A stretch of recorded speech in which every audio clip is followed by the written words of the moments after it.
चलो जी, स्मैकडाउन के main show को तो हमने पूरी तरीके से कवर कर लिया। अगर वो वीडियो नहीं दिखे तो जाकर चेकआउट कर लेना, क्योंकि यहाँ बात होगी सिर्फ और सिर्फ WWE ड्राफ्ट 2024 नाइट 1 के बारे में। चलो उसे अच्छे से कंक्लूड कर लेते कि सब कुछ कैसा रहा, तो वीडियो को एंड तक पूरा देखना। एंड नाउ आप देख रहे हैं रेसल मैरिक्स, सब्सक्राइब करना तो बनता है। सबसे पहले कोडी रोड से हाथ मिलाने के बाद ड्राफ्ट राउंड 1 किक ऑफ करने आते हैं द गेम ट्रिपल एच, जहाँ राउंड 1 में स्मैकडाउन सबसे पहले पिक करता है बियंका बेलेयर को, देन रॉ पिक करता है जे उसो को, स्मैकडाउन पिक करता है कार्मेलो हेस को, और फिर रॉ पिक करता है सेथ रॉलिंस को। एंड ट्रस्ट मी, ये जो ड्राफ्ट था ना, ये काफी ज्यादा बोरिंग सा था, या फिर कह लो सिंसिनेटी को ये कुछ ड्राफ्ट पसंद नहीं आया, वो इंटरेस्टेड नहीं थे, क्योंकि ओवेशन भी कुछ खास मिल नहीं रहा था पूरी नाइट को जब ड्राफ्ट रिवील हो रहे थे। खैर, फ्लो को कंटिन्यू रखते हुए कुछ मैचेस बाद हमें राउंड 2 देखने को मिलता है। उसकी शुरुआत होती है जहाँ Tori Wilson and Michelle McCool draft को शेयर करने आते हैं। सबसे पहले स्मैकडाउन पिक करता है रेंडी ऑर्टन को, देन रॉ पिक करता है ब्रॉन ब्रीकर को, स्मैकडाउन पिक करता है नाया जैक्स को, एंड राउंड को क्लोज करने के लिए रॉ चूज करता है लिव मॉर्गन को। नेक्स्ट ब्लड लाइन के असल्ट के बाद हमें द डडली बॉयज देखने को मिलते हैं। राउंड 3 को किक ऑफ करने आते हैं वो, जहाँ स्मैकडाउन चूज करता है एले नाइट को, रॉ चूज करता है रिकोशे को, फिर स्मैकडाउन पिक करता है बची हुई ब्लड लाइन को, और रॉ पिक कर लेता है द केल्टिक वॉरियर शेमस को। एंड देन फाइनली होता है नाइट 1 का फाइनल राउंड। मेरे हिसाब से जो सबसे खतरनाक होना चाहिए था, बस वैसा कुछ हुआ नहीं, लेकिन उसे रिवील करने आते हैं JBL and teddy long. SmackDown सबसे पहले वहाँ पिक कर लेता है एजे स्टाइल को, रॉ पिक कर लेता है दी अल्फा अकेडमी को, फिर स्मैकडाउन पिक करता है एंड्राडे को, और रॉ पिक करता है NXT की कियाना जेम्स को, जिनको बहुत ग्रेट ओवेशन मिलना चाहिए था, लेकिन शायद उन्हें कोई जानता नहीं था, इसलिए एक ऑकवर्ड साइलेंस ही रह गया वहाँ पे। ये चीजें कंप्लीटली फेल रहा। एंड ट्रस्ट मी, ड्राफ्ट का जो नाइट 1 था ना, वो काफी बेकार सा रहा। कोई बड़ा सुपरस्टार हमें यहाँ देखने को वैसे भी नहीं मिला, खाली खाली लग रहा था। हो सकता है WWE ने सब कुछ नाइट 2 के लिए बचा के रख लिया हो। सारा माल मसाला हमें मंडे नाइट रॉ को देखने मिलेगा, तो उस शो को मत भूल जाना। इसके बाद स्मैकडाउन पर कुछ नोटिसेबल मूवमेंट हुए, मोस्टली ब्लड लाइन की तरफ से ही हुआ था सारा हाल, तो चलो उसे भी कवर कर लेते हैं। तो सबसे पहले हमें पॉल हेमन, केला एंड सोलो सिकोवा देखने को मिलते हैं, जहाँ पर पॉल हेमन कहते हैं कि रूमर्स की बात छोड़ो, मैं आपको सच बताता हूँ, रोमन रेंस ने स्मैकडाउन को बनाया पूरे पेंडेमिक में, तो उन्हें इस फालतू के ड्राफ्ट में ऐड होने की कोई जरूरत नहीं है। प्रेशर तो निक एल्डिस पर है कि अगर रोमन रेंस नंबर 1 पे पिक नहीं हुए तो फिर स्मैकडाउन पे नंबर 1 पे कौन पिक होगा। देन में एक बार फिर से पॉल हेमन बैक स्टेज में दिखाए जाते हैं सोलो सिकोवा के साथ। सोलो सिकोवा पूछते हैं कि ड्राफ्ट में क्या हम ड्राफ्ट हो गए, तो पॉल हेमन कहते हैं नहीं, अभी तक तो नहीं,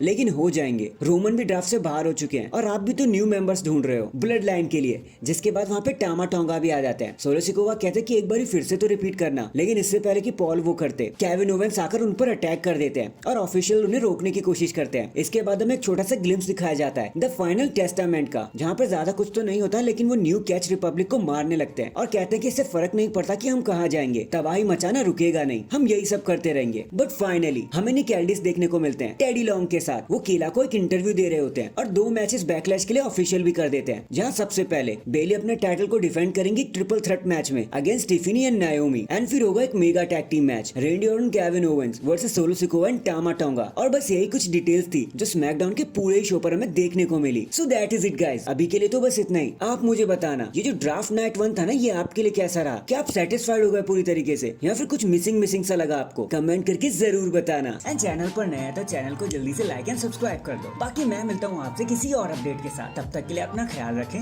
और खुश रहें।